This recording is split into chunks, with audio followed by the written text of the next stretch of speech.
Coming to you from the studios of Galaxy Media. The #1 ranked podcast for entertainment news. The Stephen King Show. Now here is your host, Stephen King. Hello and welcome back to the Stephen King Show. It was a busy weekend and I have a lot for you, including kids cleaning meat plants, Magic the Gathering is big money, an update on the UFOs, and the first Nintendo US theme park is now open. But first, the news. Tom Sizemore, the actor best known for his roles in Saving Private Ryan and Black Hawk Down, has been hospitalized and is in critical condition after suffering a brain aneurysm.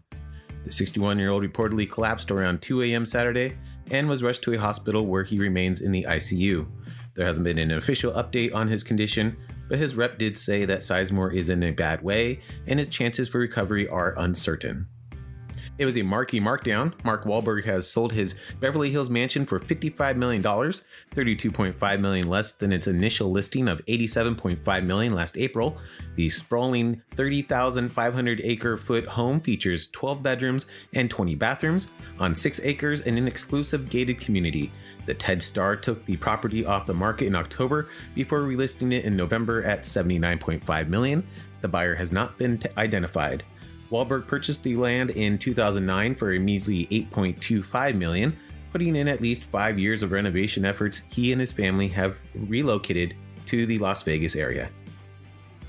Marvel Studios kicked the box office into high gear again over the weekend. Ant-Man and the Wasp: Quantumania landed the largest opening day of 2023 so far, with a staggering $63.5 million according to IMDb's Box Office Mojo. That figure includes $17.5 million from Thursday preview screenings. That marks the third highest February opening day in history behind Black Panther and Deadpool. Industry estimates give Quantumania a 3-day opening north of $100 million and about $130 million over the 4-day President's Day holiday weekend. Richard Gere was hospitalized in Mexico with pneumonia. It's unclear when he was admitted last week, but according to reports, he is currently in recovery. Gere was on vacation with his family, celebrating his wife Alejandra Silva's 40th birthday when he became ill. The 73-year-old reportedly had a bad cough leading up to their trip, which got worse while in Mexico, and he checked into a hospital where he learned he had pneumonia. Late last week on Instagram, Silva thanked those who wished her a happy birthday and wrote, "After almost 3 weeks of everyone being sick in our family, today finally I feel much better." Zach Galifianakis has been cast in Disney's live-action Lilo and Stitch. Reportedly, he'll take on the role of Pleakley in the movie. That's the alien character originally voiced by Kevin McDonald in the original 2002 animated film. Dean Fleischer Camp, the Oscar-nominated director of last year's Marcel the Shell with Shoes On, will be directing the new adaptation. No release date yet. The haunting theme song of The White Lotus, which has become an unexpected viral sensation in nightclubs, now has an official dance remix. Friday, Dutch DJ Tiesto dropped the EDM remix of Renaissance, the theme song of HBO's hit show, on digital and streaming platforms. The Grammy Award winner, who has been a fan of the Mike White-created series since season 1, has recently been playing his spin on the theme during performances and says fans absolutely love it. Time for music news you can use. Demi Lovato on TikTok Thursday, she gave fans a taste of Still Alive, her new single from the Scream 6 soundtrack. The song drops March 3rd. Pink, Friday, she released her new album, Trustfall, including the previously released Never Gonna Not Dance Again, and a ballad dedicated to her late father, When I Get There. She also revealed that during the pandemic, she underwent hip surgery and double disc replacement in her neck. Also, she gained 36 pounds because, quote, "all I did was make sourdough and then eat the sourdough," end quote. Nirvana skateboarder Tony Hawk is using today, which would have been Kurt Cobain's 56th birthday, to raise mental health awareness by auctioning Cobain's skateboard from 1985. It is decorated with Cobain's painting of Iron Maiden. Hawk bought the board last year, an original Jeff Phillips model, a skateboarder who died by suicide in 1993, 3 months before Cobain. The Kinks, Dave Davies, has appealed to Elon Musk because posts from the band are being automatically flagged with a sensitive content warning due to the name of the group. Davies tweeted, "Dear Elon Musk, would Twitter please stop putting warnings on everything from the Kinks? We are just trying to promote our Kinks music. The group has kicked off a 60th anniversary celebration of reissues. Van Halen will release the first ever vinyl edition of Live Right Here, Right Now on April 22nd for Record Store Day. The remastered edition of 1993 live album will be the first of a series of reissues from the Sammy Hagar era of the band. George Strait made a surprise appearance at Austin's Moody Center on Thursday to act as MC for Bruce Springsteen's concert. Wearing his signature jeans and cowboy hat, Strait strolled on stage where the two superstars hugged. Then Strait said to the crowd, "Austin, Texas, it's my honor tonight to introduce to you a band that really needs no introduction, right? Bruce Springsteen and the E Street Band." Kelly Pickler, her husband Kyle Jacobs, a country producer and songwriter who co-starred with her in the CMT docuseries I Love Kelly Pickler, has died at 49 of apparent suicide. He had worked with artists including Garth Brooks, Kelly Clarkson, Darius Rucker, and Tim McGraw. Kelsey Ballerini will make her Saturday Night Live debut on March 4th. She'll appear as a musical guest on an episode hosted by Kansas City Chiefs Super Bowl winning tight end Travis Kelce. Coming up, a Nintendo theme park has opened. I'll tell you about it, but first I want to know, what are you really good at but hate doing? Send me an email, thestephenkingshow@yahoo.com. I just read a survey that found that one of the first things a person notices about you is your smile, unless you have cilantro in your teeth. Not trying to make you self-conscious, but if you have a small green leaf stuck between your teeth, people will notice that first. Now back to the Stephen King Show.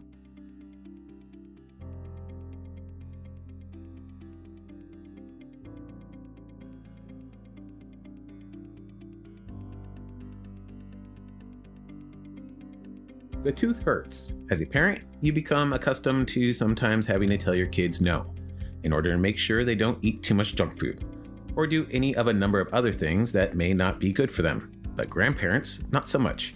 Researchers with the American Dental Association surveyed mothers and found that more than 2/3 feel that grandparents spoil their young children with too many sugary foods and drinks. Examples of sugary food items, as you might expect, include sodas, juices, baked goods, and candy. And perhaps oddly, while 72% say their children's grandparents spoiled them with sugary treats, only just over half, 51%, have ever addressed the topic with the grandparents. Actually, this would be more newsworthy if they found that grandparents don't overload their grandkids with treats. Emojis in motion. All right, new ways to communicate without using words are on the way.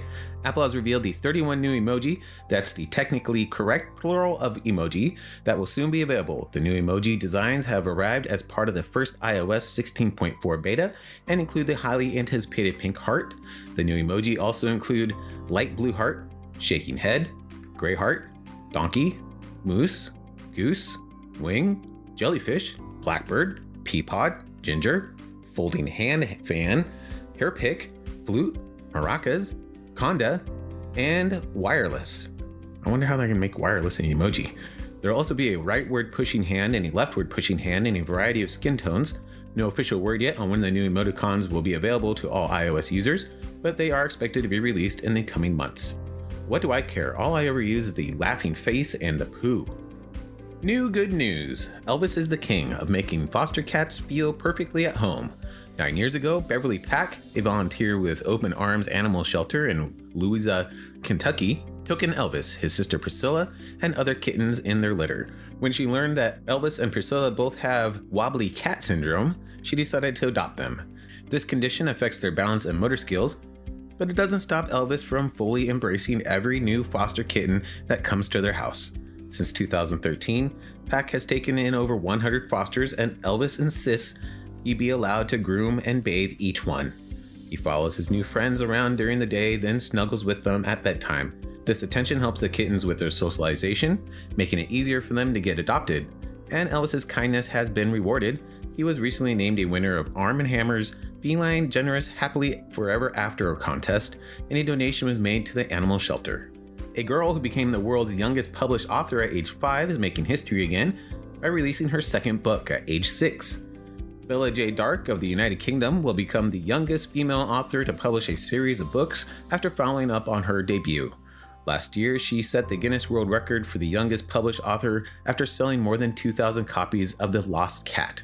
Her second book, Snowy's Birthday Party, is out now, available on Amazon and through publisher Ginger Fire Press. She'll need to sell 1,000 copies to surpass the official current record for the youngest author series. Her mom, Chelsea, thought that when Bella J announced she was going to write a book, it was just one of those things children say. But she was stunned when her daughter turned her dream into a reality with her first book, which features a feline who goes on adventures and learns an important lesson. With her second book on the shelves now, she has already started work on her third. Nintendo opens its first US theme park. The City of Stars just opened a superstar of the Mario variety. Super Nintendo World opened at Universal Studios Hollywood on Friday.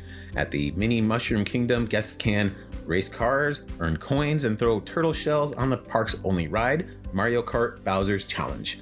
Play mini games and complete challenges sprinkled throughout the park, some of which use augmented reality binoculars, eat a piranha plant caprese salad because that enemy is apparently edible, inside a restaurant shaped like a mushroom. This is the second Super Nintendo World following the first one in Osaka, Japan, that opened in 2021. And 2 more Nintendo parks are currently under construction at Universal Studios locations in Orlando and Singapore. Nintendo has been working to profit from its games' successes outside the console. In addition to the theme park, there is a Super Mario Bros. Movie coming out in April, and the voice of Mario, Chris Pratt, attended the Hollywood park opening. Plus, Nintendo boosted its retail presence by opening more physical stores in recent years and is planning more pop-up outlets. Coming up, Magic the Gathering is big money. Need a new coffee mug? How about a new shirt or hoodie? Check out the Stephen King Show shop. Go to thestephenkingshow.securedecoration.com or click on the link in the description. Happy shopping, and thanks for supporting the show. Now back to the Stephen King Show. Not so clean record. Packer Sanitation Services paid $1.5 million in fines on Friday for allegedly violating child labor laws. The company provides sanitation services to the biggest companies in the meat biz like JBS Foods and Tyson. The Department of Labor claims it had at least 102 kids, some as young as 13 years old, cleaning 13 meatpacking plants during overnight shifts. At least one child reportedly suffered from burns on their face from the strong chemicals used on the job. Biden talks UFOs. The president said that there was no evidence that the 3 unidentified flying objects recently taken down by U.S. military jets were Chinese spy balloons. Instead, they were most likely objects sent up by research institutions, private companies, or hobbyists. So, why are we only seeing them now? Biden said the U.S. tightened up its radar after the first appearance of the actual suspected Chinese spy balloon that it also shot down earlier this month. We don't have any evidence that there have been a sudden increase in the number of objects in the sky, he said. Magic the Gathering is a billion-dollar brand. In the toy business, there's Magic the Gathering, and then there's everything else. Hasbro said Thursday that Magic became its first brand to reach $1 billion in annual sales, ahead of its other lines such as G.I. Joe and Transformers. I don't think there is any toy brand that is even half that size, toy industry analyst Garrick Johnson told the New York Times. Magic walked so Pokemon could run. The concept of a modern trading card game didn't really exist until mathematician Richard Garfield invented Magic and released it in 1993. Drawing on Magic's rabid fandom in its early years, Pokemon released its first trading cards in 1996 and Yu-Gi-Oh! Its first set in 1999. 30 years and 50 million plus players later, it seems Magic hasn't lost its magic, but Hasbro business strategy around the game has come under attack. Last year, Bank of America accused Hasbro of killing its golden goose by printing too many cards, which causes them to lose value on the secondary market. Big picture, Hasbro is going to hype Magic's milestone all it can because elsewhere around the company, things aren't looking so great. It lost nearly $130 million during the holiday quarter, and last month announced it was cutting 15% of staff. Hasbro has even been cross-promoting their other brands in Magic. They released a set late last year, the Brothers War, that crosses over with Transformers, and they've already crossed over with Warhammer 40k, Fortnite, and The Walking Dead, and have plans for more with Lord of the Rings and Doctor Who later this year. I know someone who has those cards, and I'll see if we can get a video review of them up this weekend on the Stephen King Show YouTube channel. The link is in the description below. Things you probably didn't know yesterday is next. Like what you hear? Want to hear more? Click the link below and check out all the Stephen King Show episodes. Download, listen, like, and subscribe. Now back to the Stephen King Show. This is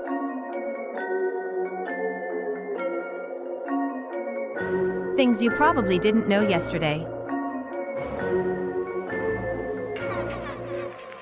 The short-term consequences of not enough good sleep are noticeable: trouble concentrating, being short-tempered with loved ones, etc. But a new study published last week in the Journal of the American Heart Association says poor quality sleeping patterns could increase your risk for developing cardiovascular disease. The researchers found those with irregular sleep durations, varying by 90 minutes to more than 2 hours within a week, were about 1.4 times more likely to have higher buildup of plaque in the coronary arteries. And the creator of Nike swoosh symbol was paid only $35 for the design. People tend to read as much as 10% slower from a screen than from paper. The Lion King was originally named King of the Jungle until producers realized that lions don't actually live in jungles. Eating a banana can help to form a lining that prevents heartburn from getting worse. If you unfolded your brain, it would cover an ironing board. Iceland has a dating app that stops you from hooking up with your cousins. Coming up, the answer to Friday's question. This Tuesday is Fat Tuesday, or as we call it in my family, Tuesday. Now back to the Stephen King Show.